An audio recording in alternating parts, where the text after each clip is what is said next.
Bryan Munson, Husker Online, our guest. Bryan, how are you today, sir? I'm doing fine. How are you? You know what? We are hanging in there. We got people fired up. He tricks me all the time, man. He sneaks it in on me, and my mind is so thinking about what my questions are going to be for B months because of all that's happening right now and all that we need over here to stop the bleeding. And he throws it out at me, and I'm like, freeze. I don't think there's anything quick enough that anybody can do for as many people as probably were upset on Saturday. So let's just put it that way. Ain't that the truth? Well, maybe some good news that came out of the weekend. Nebraska gets a flipped commitment out of Juju. Mark, 6'6", 290-pound lineman out of Olathe, Kansas. Bryan, how long has this flip been on the radar? Well, I talked to Juju back in July, and I know that there was some chatter about him maybe trying to get to the elite junior day there. I think it was like on the very last Saturday of the month, that kind of little window that the NCAA had opened up. But as far as like, the offers like that, I think we have, other reasons now that, that Matt Rule and Coach Dvorak were in Kansas City, a week ago. Obviously they were there to see Dawson Merritt. Obviously that they were there to offer the 2028 wide receiver. But I think they were also trying to really kind of connect and reconnect with Juju. And I think, Coach Mosey has a lot to deal with the situation as well because of his ties back to the Kansas City area. I know Nebraska, wants to be, I think that everything has changed. I think that they thought that they could go gangbusters at Texas and get some dudes out of Texas. And they did, but, a guy like Kewan Lacey decides he's going to go ahead and bail for Missouri. And I don't think they could get kind of the caliber of guys consistently out of the state of Texas that they couldn't just go ahead and get from in the area. And I think that if you work it inside out, that you can build towards having better results when the radius becomes an easier area to kind of get all of the guys that you want. And then you can kind of keep adding more real estate basically to your plan. But, Nebraska hasn't had that kind of advantage in a while. I mean, Kansas City has always been an open market, but Nebraska, in the 90s, at least had a chance to walk in there and be like, hey, it's Nebraska. Now you got a guy in Salina, Kansas, who's a 4-star 2026 offensive tackle that really doesn't know anything about Nebraska. That's 200 miles away, guys. I mean, it's really, I think people need to understand how badly or how bad it really, really is. And that to me, Caden Snyder's response to me after he went to the game a week ago, was kind of telltale. So I think what Nebraska has done here with Juju is really another kind of phased in implementation of kind of still adding a layer to getting the guys in the area that they want. And I think it's obviously Coach Mosey, flexing here a little bit to, dip into an area that he knows a lot about and where he's obviously respected. I'm glad you brought that up. That was going to be my next question. You're putting this one on the Jamar Mosey ledger more so than any other coach? I think it's a little bit of everybody. I mean, obviously, I think Mosey deserves his credit. I think Coach Rule and Coach Raiola and Coach Dvorak obviously deserve their credit here as well. I think the Kansas City area is going to be one of those things that I think we're going to find ourselves talking about more and more kind of moving forward. And that's why I put it basically in the, what does it mean commitment article last night when I talked about all of the 2026 offers that Nebraska has made to players from Kansas. It's an extraordinary amount. But I mean, if you've gone back to and you've looked at the caliber of players that have come out of Kansas recently, it's really kind of eye opening. And I don't think people really kind of clued in on that too much. I mean, there have been some absolute dudes that have come out of Kansas here in the last couple of years. So I think while some say, like following that loss to Indiana, you're going to go back out and get a kid from Kansas, like big deal. Like that's not going to stop the bleeding here.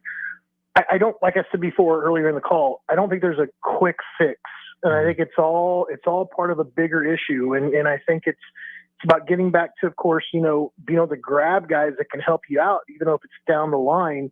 I think Marks is that kind of guy that can help out Nebraska a lot. So it's it's going to take some more time, but I think obviously too that, and this has been something else I was saying on the message boards, Nebraska has to get really serious about trying to get better up front, particularly on the offensive line. I don't think that room is deep enough. I don't think it was healthy enough with the group that they were kind of pegging to be the starters this year. And I think it kind of came back to bite them, and I think you need to go out there and have a group of 7 or 8 guys that you feel like you can go out there and have some depth and be able to rotate some guys and that all have kind of this layer of experience. I expect Nebraska to be very, very, very busy in the portal trying to find offensive line help. You mentioned that, you flip Marks from a previous commitment. Second flip for Nebraska out of Kansas City. Obviously, Isaiah Mosby follows his dad to Nebraska. Is it wish casting for Nebraska fans to think there might be a third on the way in the form of Dawson Merritt, or is there's some smoke around that? Oh my goodness! Look at you putting these things in alignment.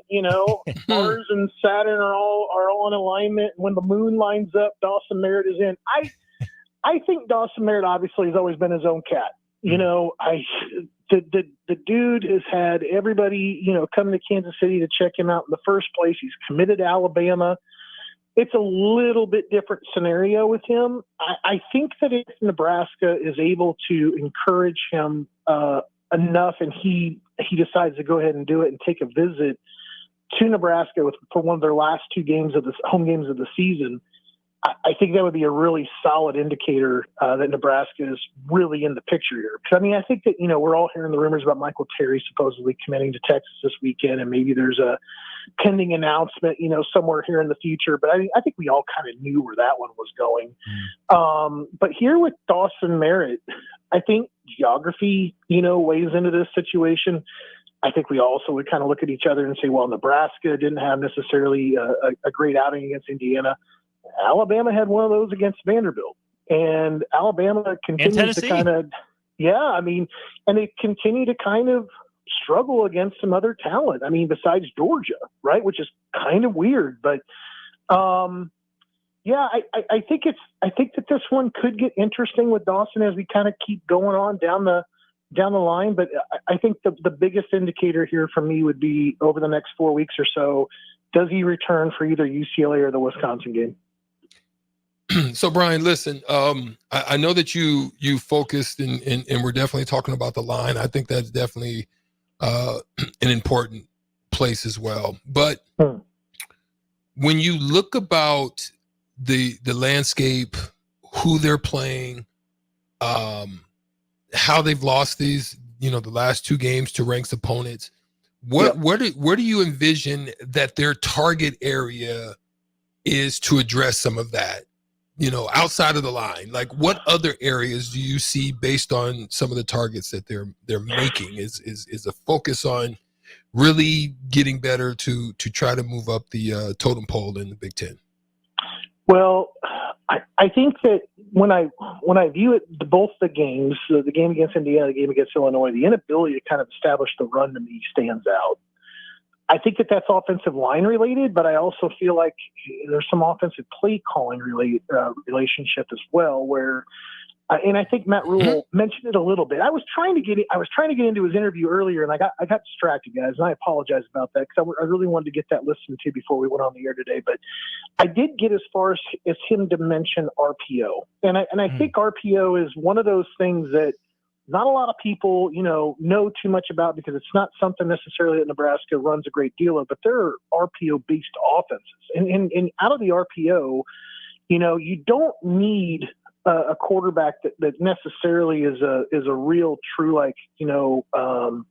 dual threat guy. You might need a guy that from time to time can go ahead and tuck it and run it and do a little something and get 4 or 5 yards and get down.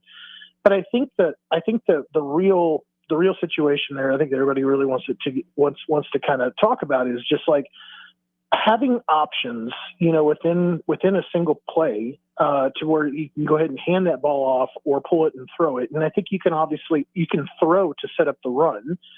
I think I would also go back and start looking at more of a quick glance, slant, slant route kind of options. Yeah, you got physical receivers, right, B? You Yeah, do. you know? Well, Right. I mean, look at the big gainer, and I'll bring this up, and I'm a homer. I'm not going to lie, but I look at Keon Coleman, and I can see Nayor, and I can see Banks, and I see dudes that can run. They don't get up to full speed, in the first 4 or 5 steps, and that goes along with just being a big physical body guy. But Keon Coleman's big gainer yesterday was a slant route. And if you can do that to where, you have a safety high and you're getting man-to-man on the outside, and it's just a quick break across there, and you're given a chance that guy to go ahead and make a run after the catch, and you put it in the right spot, you can do that. You can absolutely do that. So I think that there are ways to get the receivers involved to where, people are picking on, they don't have the ability to take a top off a defense. That should have been like the first thing everybody kind of knew about this. These are bigger, physical looking guys.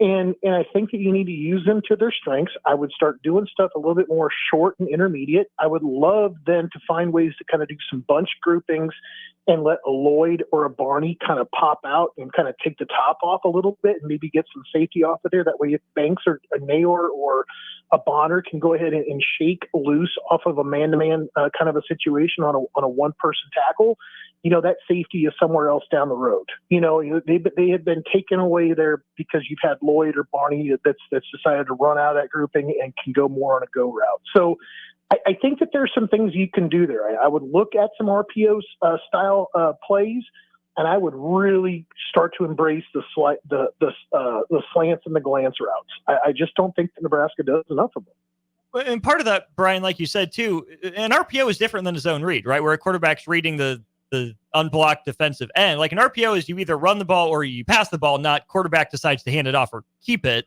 So RPO, I think, fits Dylan Raiola, and especially what they're saying with how he's able to process the game, how much film work he puts in. We have had some fans recently, though, say that Nebraska's putting too much on Dylan Raiola's plate, that he's audibling too much. Where do you stand with that?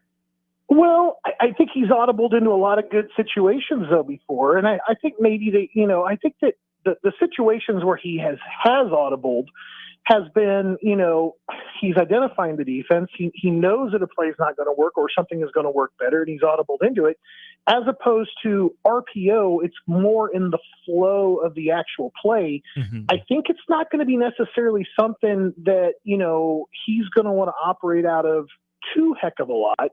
But I think it's also something, that you don't have to do it a whole lot either. I think you need to find ways to hold linebackers. I think you need to find ways to hold people at positions because you got a whole lot of people right now playing, really close to that line of scrimmage. And I think that they don't respect guys, that Nebraska has to be able to go ahead and run them off man to man and scare them all that much. I think Fedoni is a handful with the matchups that he's getting. But I think you need to find some different ways to kind of spring some guys loose. And I think that if you can show I have this ability on any single down here that I have this play called to run it or throw it, I think it just gives the defense a little bit something else to be kind of worried about. The defenses that Nebraska saw, particularly against Indiana, those guys were all crashing coming downhill every single time. I mean, 50% of the time that Raiola was throwing the ball, they were blitzing. And they're going to go ahead and give that to them each and every time. You need to get that percentage decreased. And the way you decrease that is you throw some option in there, and it's a run pass option that basically then does not have to necessarily count on Dylan to go ahead and run the football all that much more to basically, add another flavor into it. Just put an RPO set in there. Fair enough. One other recruiting question for you then, Brian, before we let you go. Yep. Obviously, Nebraska on the road at Ohio State. I'm sure there are going to be plenty of prospects there that Nebraska has had some sort of contact with or mutually interested in. Obviously, if they visit, they're there for Ohio State. What are the rules, regulations, rules of engagement, I guess? If there's a prospect that both Nebraska and Ohio State are interested in, can Nebraska talk to them at the game, or are they there on an Ohio State visit and Nebraska's got to stay away? Yeah, no, I've only heard of maybe a situation or two like this happening, like a Craig Roark going to to the game in Norman when Bill Callahan was recruiting him and opposite Bob Stoops or whoever the head coach was at that time for Oklahoma. And it was more of a courtesy. It was more of a courtesy kind of thing. This particular case, if you got an uncommitted guy, then he's there and he wants to he is going to clearly be kind of checking out both sides. There probably isn't necessarily like a formal rule, but I would tell you this: as a coach or some sort of a staff personnel that's hosting a recruit, if I caught them talking to the other team, I'd be done. I'd be out. That's just simply just being tone deaf to why you were there at that weekend at that time to check us out. You can go ahead and casually do everything that you want to do. But if you're going to go out there and reach across the 50 and shake hands with somebody else or whatever, or even drop some text and you get caught, I'm telling you, you're going to end up doing yourself a lot more disservice than you are doing yourself any service. Fair enough. Bryan, as always, appreciate your time, appreciate your insight. What can people look forward to on 3 and Out this week? I will have some comments from Juju Marks. Obviously, that's the first thing. And I've been contemplating a couple other sections here, guys. Maybe just some, what I'm not liking about college football at the moment, when it comes to the UCF player dropping the ball, going across the goal line, the finger pointing when it comes to making the gun gestures and what it means to all the kids kind of coming up that idolize these guys. I really don't think that there's really some impressionable people that watch these games every single week, and I don't think we're sending the right messages to them. So I don't know. I'm kind of contemplating between a couple other things, but there will be some comments there from Juju Marks. There you go. Stay tuned for that. Dropping Wednesday as usual, I presume? Wednesday morning. There you go. Husker Online, part of the On3 Network. Bryan, appreciate your time. Have a good one, man. See you guys.